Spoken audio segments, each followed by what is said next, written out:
अब से कुछ ही दिनों बाद एनटीए नीट यूजी एग्जाम की अपनी ऑफिशियल आंसर की और आपके स्कैन्ड ओएमआर शीट्स आपको रिलीज करेगा। ये स्कैन्ड ओएमआर और आंसर की आपके एनटीए के अकाउंट लॉगिन और आपके ईमेल पे आएंगे। इस वीडियो में हम बात करेंगे कि ऑफिशियल आंसर की और आपके स्कैन्ड ओएमआर से आप अपने नीट के एग्जाम के एग्जैक्ट स्कोर कैसे कैलकुलेट कर सकते हैं, और दूसरी बात हम ये समझेंगे कि उस स्कोर के बेस पे आप अपना मेडिकल एडमिशन कैसे प्लान कर सकते हैं। Hi, my name is Rakesh Jain. I am the founder of NEET navigator and MBBS lighthouse. NEET navigator India की सबसे advanced data analytics based medical admission counselling company है। हम लोग सबसे एथिकल और सबसे एक्यूरेट डाटा एनालिटिक्स के बेस पे आपको मेडिकल एडमिशन में गाइड करते हैं। इस YouTube चैनल पे हम आपको कोशिश करते हैं कि सबसे एक्यूरेट और सबसे ऑथेंटिक इंफॉर्मेशन हम आपको दे सकें related to all the medical admissions. तो अगर आप हमारे ज़्यादा से ज़्यादा अच्छे अपडेट्स को समझना चाहते हैं तो प्लीज़ आप हमारे चैनल को सब्सक्राइब कीजिए। अगर आपको ये वीडियो अच्छा लगता है तो आप इस वीडियो को प्लीज़ शेयर कीजिए अपने उन दोस्तों के साथ जो इस वक्त बहुत परेशान हैं कि अपने मेडिकल एडमिशन को लेके। तो इस वीडियो में सबसे पहले हम बात करेंगे कि नीट एग्जाम के जो आंसर की आएगी और जो एनटीए अपना एक ऑफिशियल आंसर की रिलीज करेगा, उससे हमें कैसे अपना नीट स्कोर एग्जैक्टली कैसे कैलकुलेट करना है। यहां मैं आपको सबसे पहले एक बात समझाना चाहूंगा कि नीट के एग्जैक्ट स्कोर को कैलकुलेट करने के लिए आपको यह समझना जरूरी है कि हर सब्जेक्ट के नीट के एग्जाम में दो सेक्शंस थे, सेक्शन ए और सेक्शन बी। सेक्शन ए में 35 क्वेश्चन थे जिसमें कि सभी के सभी कंपल्सरी थे, और सेक्शन बी में 15 क्वेश्चंस थे जिसमें से कि 10 करने अटेम्प्ट आपको जरूरी थे। सबसे ज्यादा बच्चों को कंफ्यूजन जो होता है वो सेक्शन बी में होता है। बहुत सारे बच्चे क्या गलती करके आते हैं कि वो 10 से ज्यादा क्वेश्चंस अटेम्प्ट करके आते हैं। आपको यह समझना जरूरी है कि नीट के प्रोस्पेक्टस में एनटीए ने बिल्कुल क्लियरली लिखा है कि अगर बच्चा 10 से ज्यादा क्वेश्चन अटेम्प्ट करता है तो कंप्यूटर सिर्फ फर्स्ट 10 क्वेश्चंस को इवैल्यूएट करेगा। वो अगर आपके पहले 10 क्वेश्चंस में से 2 क्वेश्चंस गलत हैं और आपने 11 और 12 भी अटेम्प्ट कर रखे हैं और वो ठीक हैं, तो आपको उसका एडवांटेज नहीं देगा। आपको पहले 10 क्वेश्चंस जो सीरियल में है उसी के ही आपको इवैल्यूएशन का स्कोर मिलने वाला है। तो अगर आप जब अपने नीट के एग्जैक्ट स्कोर को कैलकुलेट करने लगे तो सबसे पहले जो आपको काम करना है कि आपको सेक्शन ए मतलब फर्स्ट 35 क्वेश्चंस को आइडेंटिफाई करना है। आपके पास वहां पे कंप्यूटर पे आपकी ओएमआर से जो कंप्यूटर ने रीड किए हैं आपके आंसर्स वो भी होंगे, और जो एक्चुअली आपकी सेट की जो एक्चुअल आंसर की है, ऑफिशियल आंसर की है, वो भी वहां पे ऑप्शन सारी दी होंगी। आप इन दोनों को एक्सेल में ट्रांसफर करें ताकि आप ज्यादा अच्छे से कंपैरिजन कर पाएं। एक एक्सेल शीट में एक कॉलम में आप सारे ऑफिशियल आंसर कीज रख सकते हैं और एक कॉलम में आपकी जो स्कैन्ड ओएमआर के थ्रू कंप्यूटर ने जो रीड करके आपके आंसर्स लिखे हैं वो वहां पे लिख सकते हैं। उसके बाद आपके लिए बहुत आसान हो जाएगा ये कैलकुलेट करना कि कौन सा आंसर आपका ठीक है और कौन सा आंसर आपका गलत है। जहां जो आंसर आपने वहां पे खाली छोड़ा है उसके लिए आपको कोई टेंशन लेने की जरूरत नहीं है, क्योंकि जो आंसर खाली छोड़ा है उसके लिए आपको कोई पेनलाइजेशन नहीं होने वाला है, आपको कोई नेगेटिव मार्किंग नहीं होने वाली है। आपको जो आंसर ठीक है उसके लिए अपने आप को 4 नंबर देने हैं और जो आंसर गलत है उसके लिए आपको -1 करना है। तो आपको 35 क्वेश्चंस जो फिजिक्स, केमिस्ट्री, बॉटनी, जूलॉजी में है, आपको सबसे पहले first 35 questions of physics, first 35 questions of chemistry and likewise 35 questions of botany and zoology आपको वो इवैल्यूएट करने हैं। उसके बाद आपको एक स्कोर पता लगेगा कि आपके 35 में से कितने क्वेश्चंस ठीक हैं और कितने क्वेश्चंस गलत हैं। जितने ठीक हैं उनको मल्टीप्लाई बाय 4 कीजिए, आपका एक स्कोर आएगा, और जितने गलत हैं मल्टीप्लाई बाय -1 कीजिए और उसको जो आपका स्कोर आ रहा है उसमें से माइनस कर दीजिए। ये आपके टोटल सेक्शन ए के मार्क्स ऐड हो जाएंगे। इस तरह से आप फिजिक्स, केमिस्ट्री, बॉटनी, जूलॉजी के सेक्शन ए के मार्क्स कैलकुलेट कर सकते हैं। उसके बाद आता है ट्रिकी पार्ट।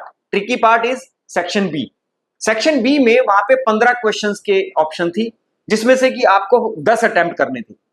आपको सिर्फ फर्स्ट 10 डार्कन्ड सर्कल्स को देखना है। प्लीज अंडरस्टैंड, आपने वहां पे अगर 10 से ज्यादा अटेम्प्ट किए हैं, आपको उसके बाद के आंसर्स ठीक भी होते हैं तो उसका कोई बेनिफिट नहीं मिलने वाला है। कंप्यूटर आपके सिर्फ फर्स्ट 10 क्वेश्चंस को चेक करने वाला है, और जो फर्स्ट 10 क्वेश्चंस हैं उसमें से जितने ठीक हैं उसके लिए आपको 4 नंबर देगा, और जितने आपके गलत हैं उसके लिए आपका -1 कट जाएगा। तो आपको बहुत ध्यान से सेक्शन बी में ये देखना है कि कितने आपके ठीक हैं और कितने आपके गलत हैं। तो जितने ठीक हैं ऐसे ही आप उनको 4 नंबर दे सकते हैं, और जितने गलत हैं उसको -1 कर सकते हैं। तो अगर आपने 10 से ज्यादा क्वेश्चन अटेम्प्ट किए हैं तो प्लीज नीचे वाले जो आपके आंसर्स हैं जो आपने फिल कर रखे हैं उनको इग्नोर कर दीजिए, क्योंकि उससे आपको कोई बेनिफिट नहीं मिलेगा। मैं बहुत कॉमनली देखता हूं कि बच्चे मेरे पास आते हैं और वो अपने सेक्शन बी के बेस्ट ऑफ 10 लेके चलते हैं। This is not best of 10, this is top 10 answers which you have answered. तो कंप्यूटर सिर्फ सीरियल से देखेगा, उसको कोई मतलब नहीं है कि आपने 1 3 4 5 6 7 और 10 के बाद फिर 11 12 13 14 कर दिया है, तो उसको कोई दिक्कत नहीं है, आपके 10 ही कैलकुलेट होंगे। पर अगर आपने मान लीजिए 10 से ज्यादा इवेल्युएट वहां पे आंसर लिखी हैं तो कंप्यूटर सिर्फ टॉप 10 आंसर्स को ही इवेल्युएट करेगा। इसके बेस पे आपको अपना सेक्शन बी का, जैसे आपने सेक्शन बी ए में कैलकुलेट किए थे कि हर सही आंसर के लिए 4 और हर गलत आंसर के लिए -1, इस तरह से आपको एक अपना टोटल स्कोर मिल जाएगा। अब बात आती है कि इस स्कोर का हमें क्या करना है। देखिए, मैं यहां पे 2 चीजें कहना चाहूंगा कि मेडिकल एडमिशन आपके स्कोर के बेस पे नहीं होने वाला है। आपका स्कोर सिर्फ एक इंडिकेटर है कि आप कहां तक रैंक में आ सकते हैं। उस इंडिकेशन को जानने के लिए आप नीट नेविगेटर की वेबसाइट पे जाइए, वहां पे हमने नीट यूजी रैंक प्रेडिक्टर डाला हुआ है। उस नीट यूजी रैंक प्रेडिक्टर पे आपको एक एक नंबर पे 2022 और 2023 दोनों की रैंक रेंज दिखाई देगी। आपको मिनिमम रैंक और मैक्सिमम रैंक दोनों दिखाई देगा एक एक नंबर पे। आपको रेंज ऑफ मार्क्स के लिए रेंज ऑफ रैंक्स नहीं दिखाई दे रही है, आपको एक एक नंबर के लिए आपको कॉरस्पॉन्डिंग रैंक दिखाई देगी। उस रैंक को आप खुद देखेंगे कि 2022 और 2023 में कोई पैटर्न नहीं था। इसीलिए मैं आपको जो बताना चाहता हूं उस बात को समझिएगा कि 2024 का रैंक प्रिडिक्ट करना भी उतना ही मुश्किल होने वाला है। किसी भी वीडियो पे अगर आपको यह कहा जाता है कि इस नंबर पे इतना रैंक आएगा, प्लीज उसको एक कहते हैं ना कि take it with pinch of salt. This is not the accurate information. Nobody in India can actually predict the exact rank which you will get. So now how do you plan your medical admission? यहां पे सबसे important चीज ये है कि NEET UG rank predictor पे अगर आप नीट नेविगेटर के आते हैं तो वहां पे आपको एक नंबर के हिसाब से स्पेसिफिक रेंज ऑफ रैंक्स दिखेगी, 2022 की भी और 2023 की भी, और उसके बेस पे आप एक प्रिडिक्शन दे रहे हैं कि 2024 में शायद ये रैंक हो सकता है। दूसरी बात इससे ज्यादा इंपॉर्टेंट ये है कि आपके लिए यह समझना जरूरी है कि इस नंबर पे पिछले साल कितने कॉलेजेस में, कौन कौन से कॉलेजेस में एडमिशन हुआ। तो आपको इसके लिए क्या करना है, आपको नीट नेविगेटर की वेबसाइट पे आपको एमबीबीएस लाइट हाउस का एक लिंक मिलेगा। एमबीबीएस लाइट हाउस इंडिया का सबसे इंटीग्रेटेड और comprehensive MBBS admission possibility calculator है। इस एमबीबीएस लाइट हाउस में हमने पिछले साल के सभी 702 कॉलेजेस के कैटेगरी वाइज, कोटा वाइज, सब डोमिसाइल वाइज, सब आपकी एमसीसी स्टेट, सभी के सभी कट ऑफ्स हमने एक जगह पे कोलेट करके उसको इतना अच्छे एल्गोरिथम में डाला है कि विद इन 45 सेकेंड्स आपको अपने नंबर के हिसाब से ये पता लग जाएगा कि पिछले साल इतने नंबर पे किस किस कॉलेज की कट ऑफ गई थी। तो आपको कोई अननेसेसरी रैंक प्रेडिक्शन की जरूरत नहीं बचेगी। और उसी रिपोर्ट में आप देखेंगे, एमबीबीएस लाइट हाउस की रिपोर्ट में आप देखेंगे कि वहां पे उस नंबर के अगेंस्ट कॉरस्पॉन्डिंग आपको रैंक रेंज भी दिखाई देगी 2023 की। उसको आप, उस रिपोर्ट को लेके आप सबसे पहले जो काम करना चाहिए आपको, उस रिपोर्ट में आप देखेंगे कि हमने इवन आपके कॉलेज की सारी फीस, पिछले साल का सारा कट ऑफ, उस कॉलेज के बारे में जो क्रिटिकल इंफॉर्मेशन जो आपको सारी चाहिए वो सारी की सारी उस रिपोर्ट में आपको मिलेगी। और प्लीज अंडरस्टैंड, ये रिपोर्ट आपके लिए बहुत बहुत बहुत हेल्पफुल होने वाली है। ये इसलिए हेल्पफुल होने वाली है क्योंकि सबसे पहली बात कि कोई आपको मिसगाइड नहीं कर सकता कि आपका किसी कॉलेज में वो कोई आदमी किस दूसरे कॉलेज में एडमिशन करवा सकता है। अगर आप उस लिस्ट में देखेंगे आपको समझ आएगा कि कौन कौन से कॉलेजेस जो आपके रैंक के आसपास में आ सकते हैं, आपके मार्क्स के आसपास में आ सकते हैं। आप उसको सारे कॉलेजेस आप देख सकते हैं, उनका बिल्कुल ऑथेंटिक फीस स्ट्रक्चर, उनकी बिल्कुल ऑथेंटिक आपको कट ऑफ मिलेगी लास्ट ईयर की। तो एमबीबीएस लाइट हाउस पे जाइए, वहां पे आप अपने मार्क्स डालिए और उस मार्क्स के बेस पे आप अपना कॉलेज प्रिडिक्ट कर सकते हैं। तीसरी बात, ये करने के बाद भी सबसे इंपॉर्टेंट चीज है कि प्लीज 14 जून की वेट कीजिए। ये बहुत अच्छा हुआ है अब की बार कि नीट ने एटलीस्ट डिक्लेयर कर दिया कि हम रिजल्ट 14 जून को देने वाले हैं। अदरवाइज हर साल एक बच्चों के अंदर बहुत एंग्जाइटी बनी रहती थी, पेरेंट्स के अंदर एंग्जाइटी बनी रहती थी कि आखिर रिजल्ट कब आएगा।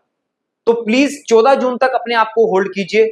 14 जून को आपको स्कोर कार्ड आएगा और स्कोर कार्ड में आपका रैंक, परसेंटाइल और individual marks, individual subject wise आपका डिटेल आपको मिल जाएगा। अब उस स्कोर कार्ड में मैं आपको कुछ चीजें समझाना चाहता हूं। सबसे पहली बात, परसेंटाइल स्कोर, टोटल स्कोर और इंडिविजुअल सब्जेक्ट वाइज स्कोर्स, इनकी आपकी काउंसलिंग के लिए कोई रेलेवेंस नहीं है। अगर आपको कोई ये मिसगाइड कर रहा है कि मैं फिजिक्स में आपको कम से कम 50 परसेंटाइल होना चाहिए, केमिस्ट्री में 50 परसेंटाइल होना चाहिए, ये गलत मिसगाइड हो रहा है। आप किसी भी एडमिशन के लिए आपको उस इंडिविजुअल सब्जेक्ट्स के परसेंटाइल पे कोई इंपैक्ट नहीं आने वाला है। आपको सिर्फ जो एडमिशन होने वाला है वो आपके ऑल इंडिया रैंक पे होने वाला है। लास्ट ईयर तक नीट एनटीए ने आपके वहां पे कैटेगरी रैंक भी दिया होता था, जिसकी कोई रेलेवेंस नहीं होती है, but I don't know why they still give it as a category rank. Category rank से प्लीज आपको एडमिशन काउंसलिंग में कोई हेल्प नहीं होने वाली है। आपको सिर्फ और सिर्फ अपना ऑल इंडिया रैंक देखना है और उस ऑल इंडिया रैंक के बेस पे ही आपको प्लान करना है कि आपको कौन से कॉलेज में एडमिशन मिल सकता है। 14 जून के बाद आप फिर से एमबीबीएस लाइट हाउस पे आ सकते हैं और वहां पे आपको एग्जैक्टली रैंक बेस्ड रिपोर्ट भी मिलेगी। जो मैंने पहले बताया, एमबीबीएस लाइट हाउस पे आप जब ऑफिशियल आंसर की आ रही है, जब आप एग्जैक्ट आपके मार्क्स आ रहे हैं, आप वहां पे मार्क्स बेस्ड रिपोर्ट डाउनलोड कर रहे हैं। बट 14 जून को आप specific rank based report generate कर सकते हैं। उसमें आपको पिछले साल के सभी 702 कॉलेजेस की सिंगल रिपोर्ट में, प्लीज अंडरस्टैंड, सिंगल रिपोर्ट में आपको एमसीसी भी और स्टेट की दोनों की ही cut off, fee structure, college information, everything you will find. और उसमें आपको यह भी समझ आएगा कि अगर इस कॉलेज में एडमिशन लेना है तो आपको स्टेट के थ्रू जाना चाहिए या आपको एमसीसी के थ्रू जाना चाहिए। So one report of MBBS light house will be sufficient to guide you to the best medical college which you dream of। और इसके बाद अगर आपको फिर भी कोई कंफ्यूजन है तो मैं आपसे रिक्वेस्ट करूंगा कि आप नीट नेविगेटर से संपर्क कर सकते हैं for the most ethical and most accurate guidance on medical admission counselling. अगर आपको ये वीडियो यूजफुल लगा, हेल्पफुल लगा, प्लीज इस वीडियो को शेयर कीजिए, इस चैनल को सब्सक्राइब कीजिए और बेल आइकन दबा के अपनी नोटिफिकेशंस को ऑन कीजिए। So wish you all the best.